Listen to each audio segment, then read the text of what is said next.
안녕하십니까, 이진우입니다. 대한항공이 최근 발표한 마일리지 개편안을 놓고 집단 소송 움직임까지 일고 있습니다. 대부분 고객들에게 불리하게 바뀌었다는 건데요.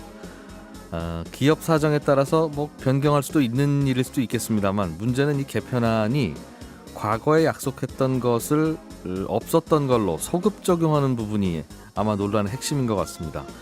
이미 대한항공이 여러 카드사들과의 제휴를 통해서 마일리지 판매 수익도 충분히 거뒀을 테고, 더 불리해진 개편안을 소급 적용까지 하는 건 기존 고객들과의 약속을 깨고 말이 달라지는 부분이라서 문제의 소지가 있다는 게 소비자들의 주장인데, 지난주 금요일 방송에서 개편안의 개략적인 내용을 살펴봤지만 좀 헷갈리는 부분도 남아있고 해서 오늘은 이 항공권 마일리지 문제를 좀 더 살펴보겠습니다. 1월 13일 월요일 손에 잡히는 경제 광고 듣고 바로 돌아오겠습니다.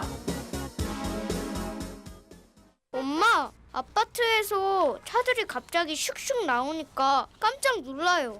현대해상 교통기후 환경연구소 조사에 따르면 아이들은 스쿨존보다 아파트 단지 내 도로를 더 위험하게 느낀다고 답했습니다.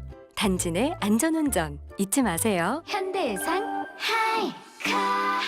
장성규입니다. 와우, SUV 좋은 차 타시네. 근데 타이어는 어디 건지 알고 계세요? 몰라요? SUV 전용 타이어는 넥센 로디안 GTX야. 어떤 SUV에서도 잘 나가고 오래 가니까 넥센 로디안 GTX. 나도 오래 가고 싶당.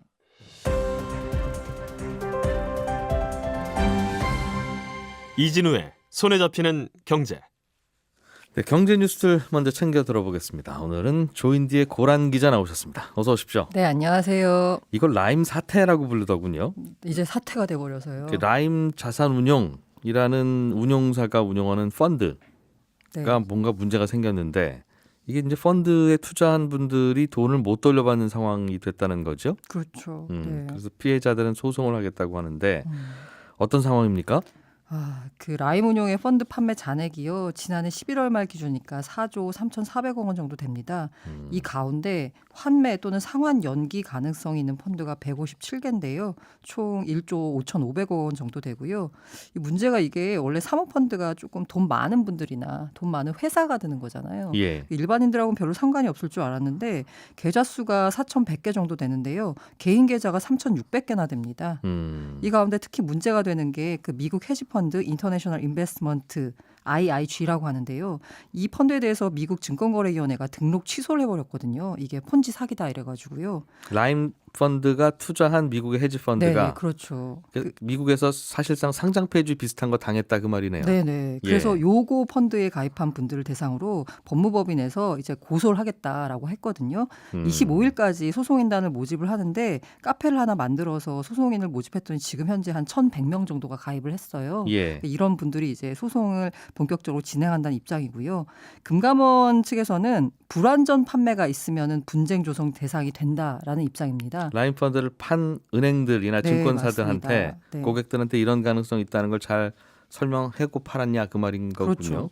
뭐 판매사들 입장에서는 우리도 속았다라는 건데요. 일단 불완전 판매가 인정되면 배상이 불가피할 거가 전망인데요. 모르고 팔았다는 거면 이것도 참 누구 책임인지가 모호하긴 할 텐데 네. 알고 잘 팔아야죠, 판매사가. 그렇죠. 판매사는 기본적으로 알고 잘 팔아야 됩니다. 모르면 팔질 말았어야죠. 원칙적으로 보자면요.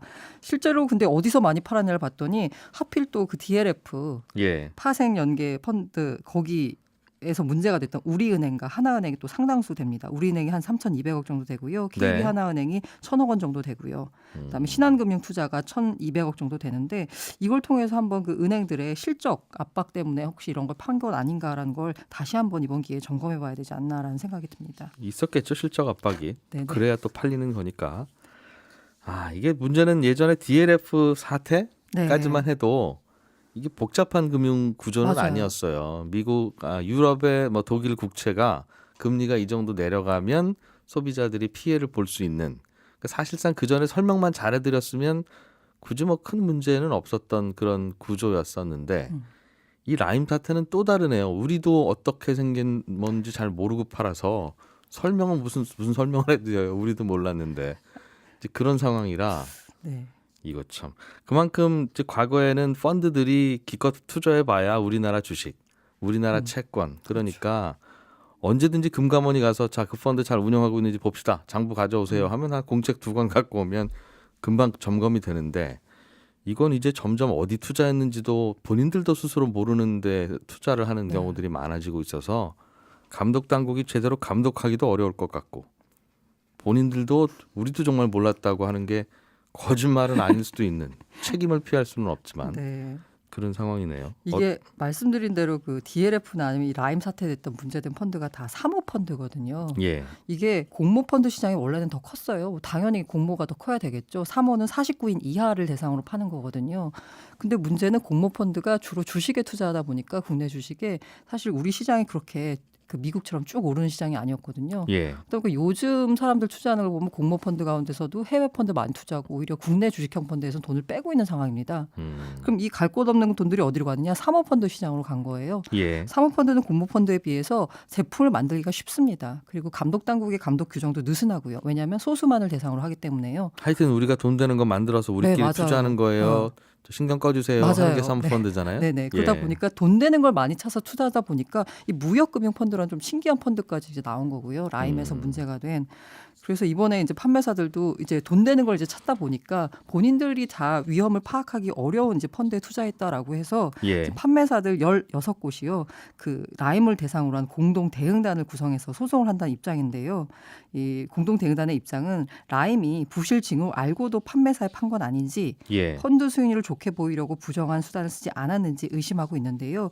일단 이 모든 게 다 실사 결과가 나와야 됩니다. 지금 3일 회계법인이 실사를 하고 있는데요. 사실 그 담당했던 핵심 인력 부사장이 지금 어딘가로 사라진 상태예요. 네. 그 대표적 그 모든 거의 9명의 부사장 가운데 지금 5명 정도가 다 회사를 나간 상태거든요. 그래서 아마 실사도 쉽지 않을 텐데 어쨌든 실사 결과가 이달 말 나온다고 하니까요. 이달 말 나오면 아마 분쟁 조정이 본격화될 겁니다. 야, 이건 참.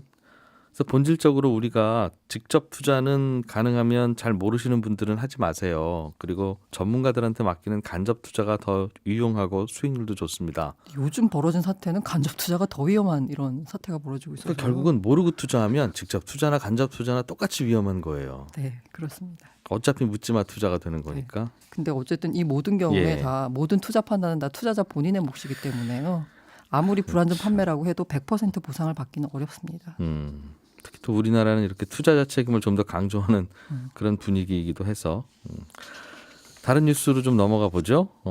소득 주도 성장, 문재인 정부의 핵심 경제 정책인데 이걸 반박하는 연구 결과가 꽤 나오긴 했습니다만 이번엔 진보 진영 네. 쪽에서 나와서 눈길을 끌고 있나 보군요. 노동사회연구소가요 6일 날 최저임금 인상이 임금 불평등 축소에 미친 영향 이렇게 했습니다. 예, 이 제목인데요. 이제 소득 주도 성장이라고 하면 최저임금 인상을 해서 저소득층 근로자 소득 수준을 올리면 이 소득이 다시 소비로 이어지니까 경기가 부양된다. 이런 선순환이 나온다라는 거거든요. 그래서 그런데 이제 노동사회연구소가 발표한 걸 봤더니 연구소가 인용한 자료가 통계청 자료입니다. 뭐 어디서 민간 자료 갖다 쓴 건 아니고요. 저소득층의 시간당 임금이 지난해 크게 높아졌습니다. 예, 그런데 월 급여는 오히려 줄었습니다. 이게 뭐냐라고 봤더니 최저임금이 인상이 되니까요. 고용주들이 고용 시간을 줄여버렸습니다. 소득이 가장 낮은 1분위 하위 20%죠. 지난해 시간당 임금이 8.3%, 2분위는 8.8% 올랐거든요.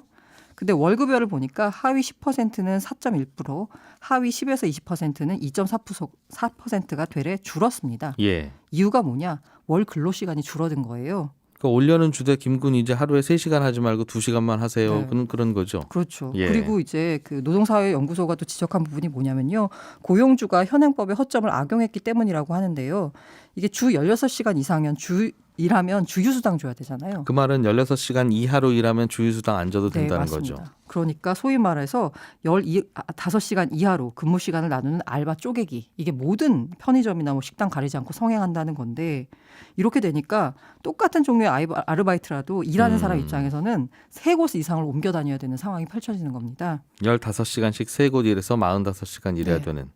고용하는 분들도 그냥 한 분이 45시간 일하게 하면 본인도 편할 텐데. 하지만 주휴수당을 줘야 되는 그러니까 거죠. 15시간 일하는 분 3분을 또 아르바이트로 네, 써야 돌려서 써야 하는. 되는 거죠.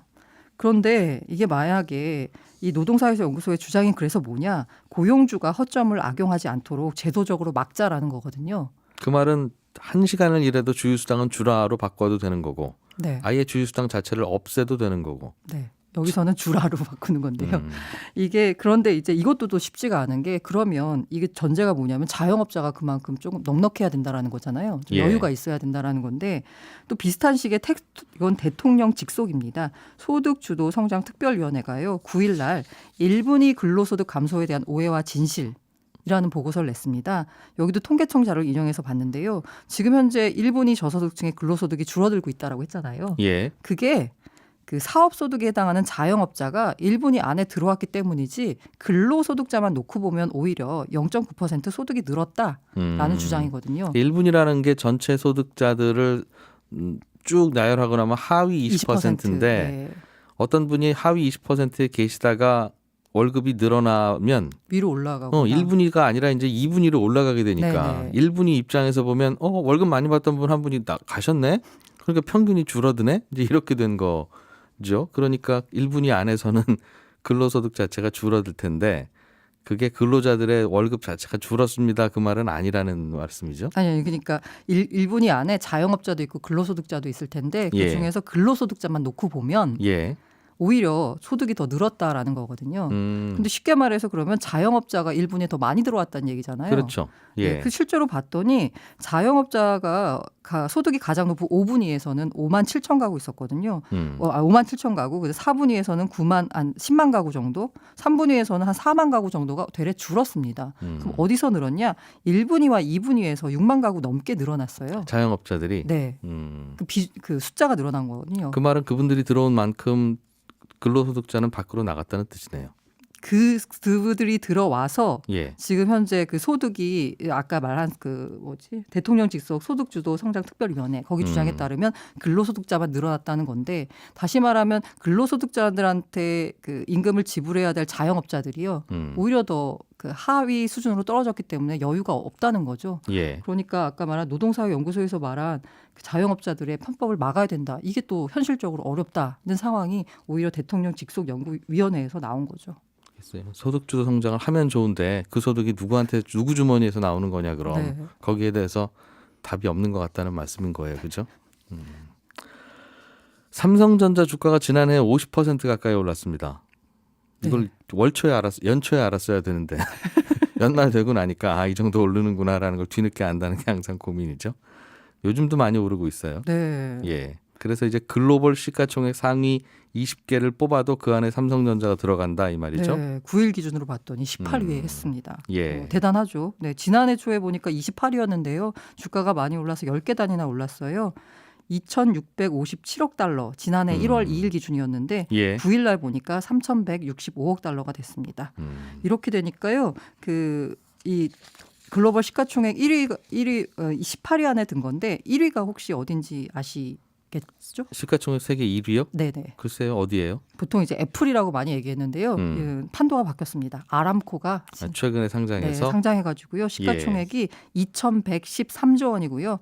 애플이 한 1,500조 원 정도 되거든요. 예. 그래서 항상 우리가 나오는 그 자조적인 말이 애플 한 개의 기업의 시가총액보다 국내 코스피 전체 시가총액이 더 작다라는 말이 나오고 있습니다. 삼성전자는 한 350조 정도 네, 된다고 맞습니다. 하니 아람코가 2,000조가 넘는다고요? 네. 라면이 마트에서 팔리는 것보다 편의점에서 팔리는 라면이 더 많다 이런 통계도 재미있네요. 네, 저는 이게 이번에 바뀐 건 줄 알았는데 2018년부터 이미 역전이 됐고요. 예. 3분기 기준으로 보니까 전체 라면 매출에서 27%를 편의점이 차지하고요. 대형 마트가 25%로 줄었습니다. 이게 다 1인 가구 증가 때문입니다. 조인디의 고란 기자였습니다. 고맙습니다. 네, 감사합니다. 알아야 될 것들 많이 안내를 해주고 눈높이에 딱 맞는 만인의 경제 과외 선생님. 다음 순서는 친절한 경제입니다. 네, 오늘은 청취자 오정준 씨가 우리나라 나라빚이 700조 원 넘었다고 신문에 났던데 이 700조 원은 그럼 누구한테 빌려온 겁니까? 외국에서 빌려온 거예요? 아니면 우리나라 기업들한테 빌린 건가요? 이런 질문을 주셨습니다.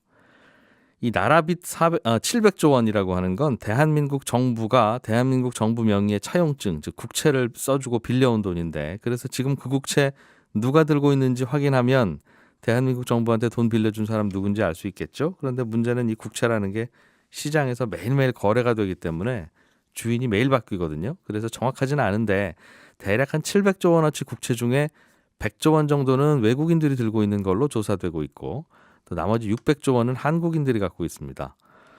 한국인들이 600조 원어치 국채 들고 있다고 하면 1인당으로 나누면 대략 한 1200만 원어치씩의 국채를 국민들이 다 갖고 있다는 건데 야 나도 국채도 없고 내 주변의 친구들도 그렇게 국채 들고 있는 사람 못 봤는데 하는 분도 계실 거예요. 아마 국채는 개인들이 직접 갖고 있는 건 아니고 펀드나 은행들이 주로 갖고 있습니다. 그러니까 우리가 채권형 펀드에 가입하면 우리도 모르게 우리가 국채를 갖고 있게 되는 거고 우리가 은행에 저금해도 은행은 그 돈 중에 일부를 국채를 사서 갖고 있거든요. 그러니까 은행에 통장 있는 분들은 또 간접적으로 국채를 갖고 있는 겁니다.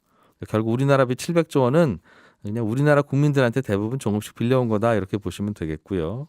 그러니까 이게 나라의 빚이라는 게 정부가 국민들한테 빌리는 돈이고 비유하자면 이게 엄마가 혹시 돈이 필요해서 가끔 딸한테 야, 딸, 너 혹시 용돈 모아둔 거 있으면 엄마 좀 빌려주라. 이게 책상 하나 새로 사주려고 하는데 돈이 모자라네.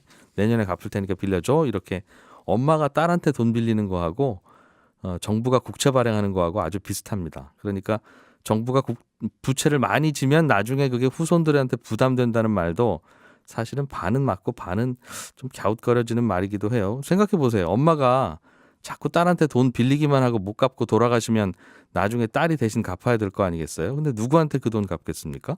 엄마가 딸한테 빌린 돈이니까 딸한테 갚을 돈이잖아요. 결국 나중에 딸이 딸한테 갚는 거니까 그게 그렇게 부담되지는 또 않을 수도 있는 그런 구조인 겁니다. 정부 부채라는 게 좀 이상하게 들릴 수도 있는데 가만히 한번 생각해 보시면 예, 그렇습니다. 친절한 경제였습니다. 삶의 무게가 제 아무리 버거워도 영차 함께여서 당당한 사람들. 잠시 후 9시 5분 여성시대가 이어집니다. 영차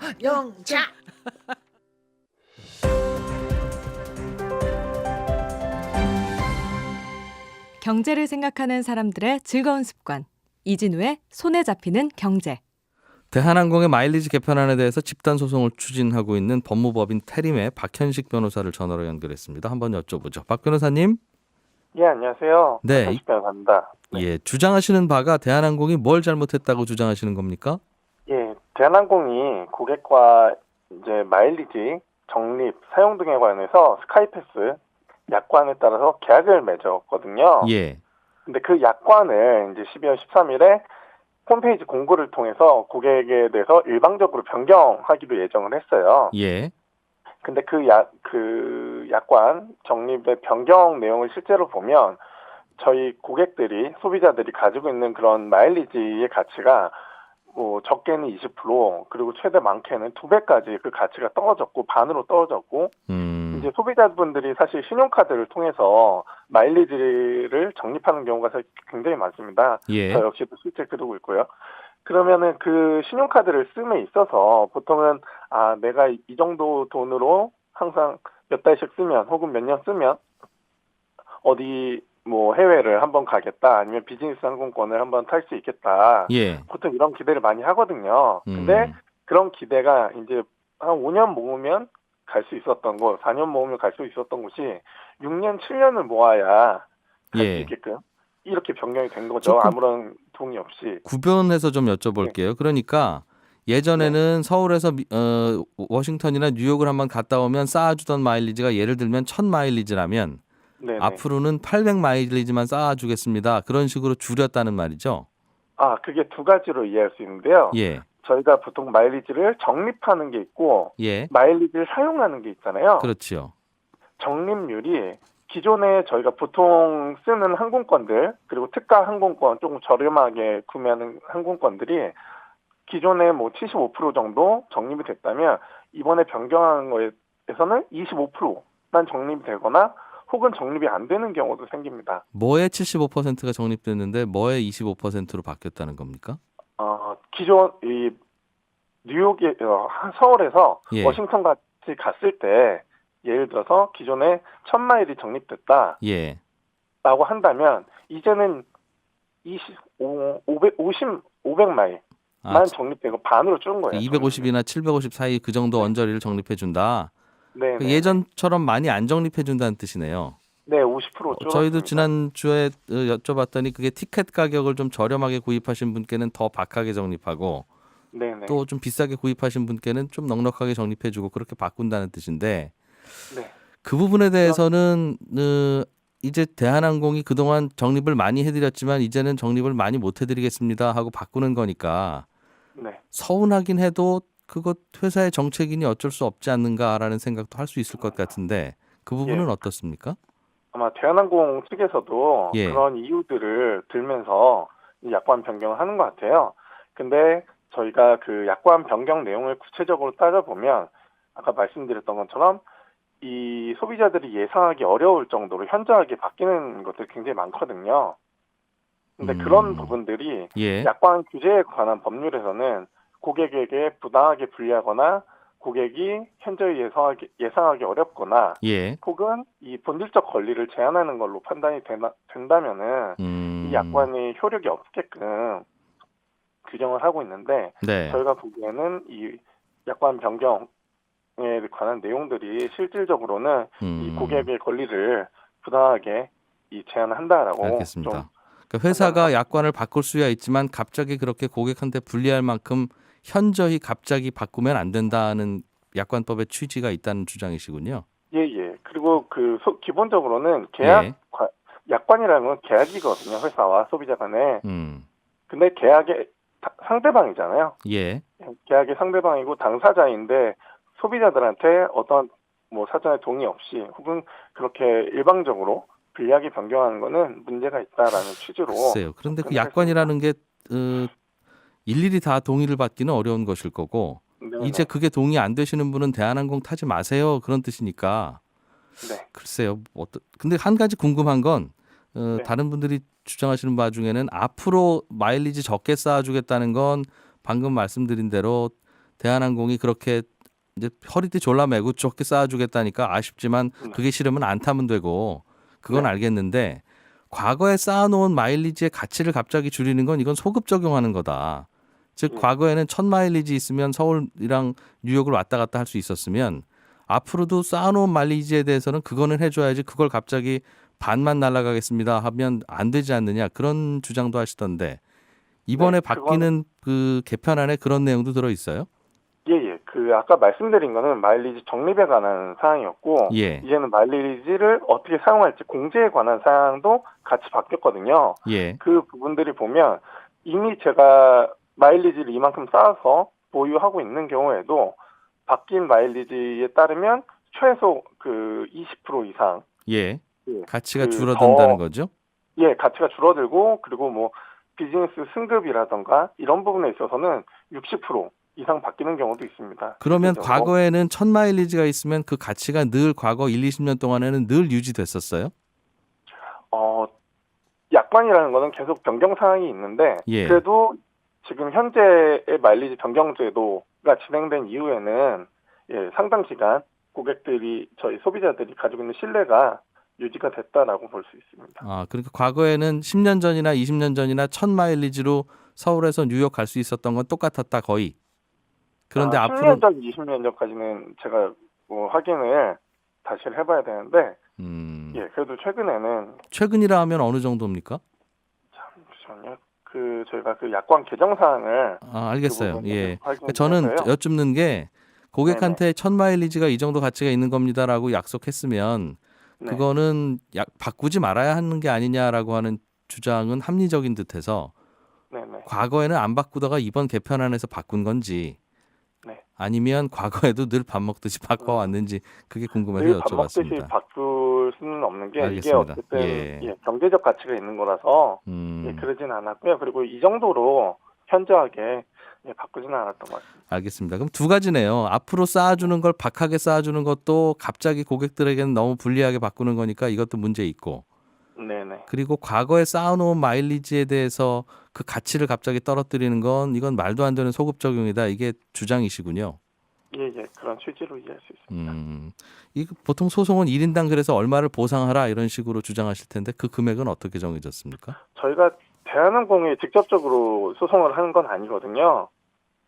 이거는 그래서 공정거래위원회에 예. 이 약관 변경이 효력이 없고 위법한 거다. 네. 라는 취지의 확인을 받고 예. 그렇게 되면은 이 약관이 무효가 되는 거라서 대한항공 측이 보다 소비자의 의견을 적극적으로 수렴을 하고 이 소비자의 권리가 어떤 부분에서 보호가 알겠습니다. 되어야 되는지 예. 고민해야 된다라는 취지로 공정히 보고 일 좀 똑바로 하세요라는 취지의 소송이군요. 같이 진행되는 거여서요. 저희가 선임비도 따로 예. 받지 않고 일단 진행을 했던 건입니다. 그래서 공정위의 반응은 혹시 나와 있는 게 있습니까? 저희가 직접 뭐 받은 반응은 없고 아직은 이제, 네. 예. 알겠습니다. 법무법인 테림의 박현식 변호사와 함께 대한항공에 대한 어떤 주장하고 계신지 또 사실이 어떤 것인지 점검해봤네요. 고맙습니다. 잘 들었습니다. 네, 감사합니다. 예, 손에 잡힌 경제는 여기서 마무리하고 또 내일 찾아오겠습니다.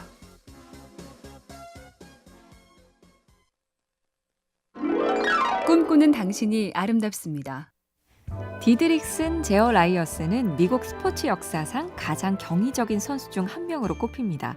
19살의 국가대표 농구 선수, 6종목 육상 세계 기록 수립에 올림픽 금메달, US 오픈까지 우승한 골프 챔피언. 비결은 그녀의 지독한 승부욕이 1위로 꼽히는데요. 한 번은 옷시장에 가더니 펄펄 뛰는 물고기를 사왔습니다. 무슨 영문이냐고 묻자 씩 웃으며 한다는 말이 이따 친구랑 물고기